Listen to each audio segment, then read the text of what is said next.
Hello, welcome to this lecture. We continue with Unit 3, Accounting for Property, Plant and Equipment. And in this session, we'll be looking at recognition of PPE. Recognition of PPE. In session 1, we look at the scope and definition of PPE. Now we want to look at the recognition of PPE, IAS 16. At the end of this session, you should be able to 1. Outline the criteria to be met for an item of PPE to be recognized in the financial statement. 2.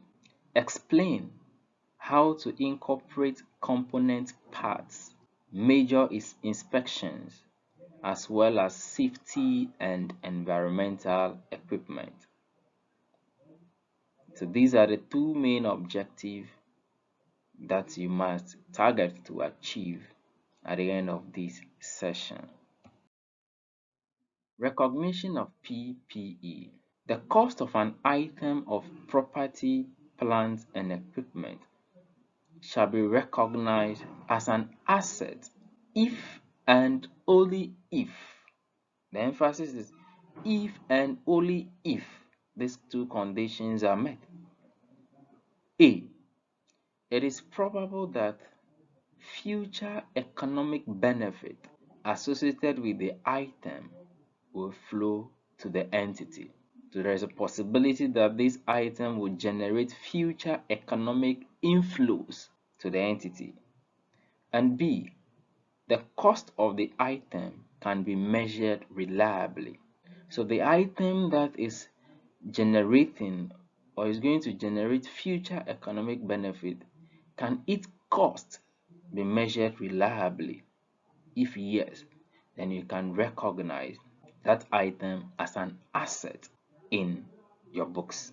Items such as spare parts, standby equipment, and servicing equipment are recognized in accordance with this IFRS when they meet the definition of property, plant, and equipment. So if you have spare parts, standby equipment, servicing equipment, you can recognize them in accordance with IAS 16 if they meet the definition of property, plant, and equipment as we defined in session 1.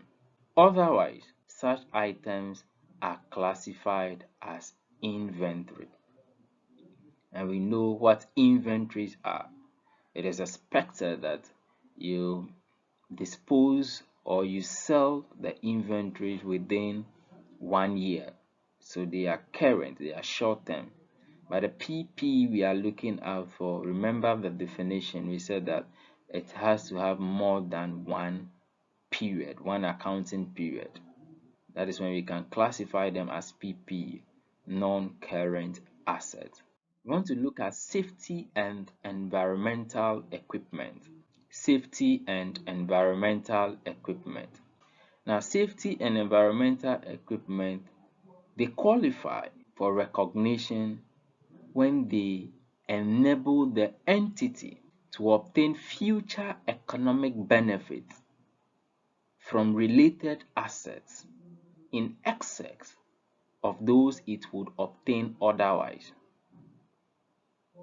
So what we basically mean here is that if you are having this safety and environmental equipment, and then it's going to enable the user of that safety and environmental equipment, which is the entity, to obtain future economic benefit, and then this future economic benefit would be in excess of those that the entity would have otherwise obtained, then we recognize them as a PP item.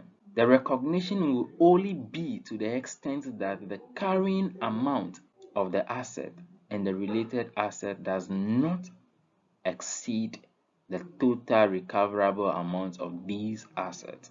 So we are only going to recognize to the extent that the carrying amount does not exceed the total recoverable amount of the asset, and by this you can be able to recognize it there. So in summary, we've looked at the recognition of PPE, the component parts, and safety and environmental equipment. Remember the two main criteria, conditions that must be met. That item must be able to generate future economic benefits, and the cost of the item should be measured reliably.